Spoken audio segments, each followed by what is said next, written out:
Sekretaris Daerah Kota Palembang Ratu Dewa mengunjungi anak penderita aneurisma yang merupakan anak dari salah seorang staf sekretariat Kota Palembang.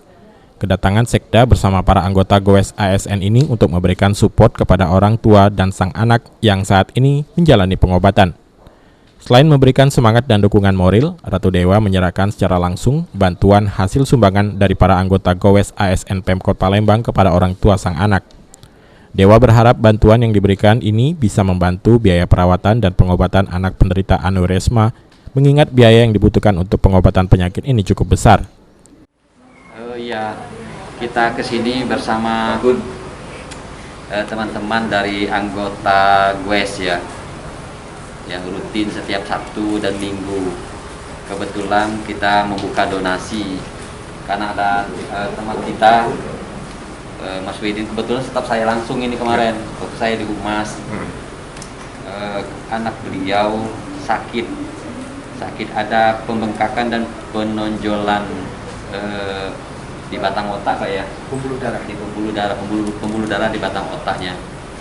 Maka pertama ya seluruh ASN, non PNSD dan anggota GOES mendoakanlah Mas Widin ya, supaya anaknya tadi sembuh.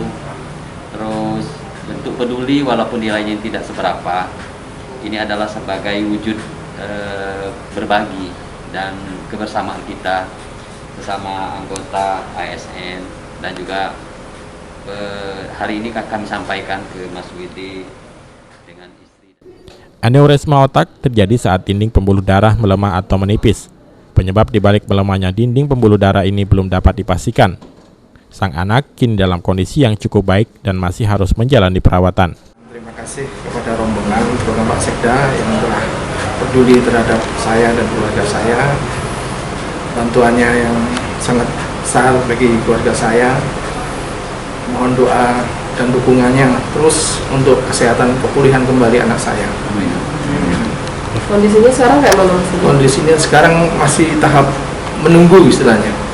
Kalau tempuruknya yang asli masih bagus, pakai yang asli lagi. Kalau tidak, kita terpaksa harus pakai. Aprianto, PAL TV.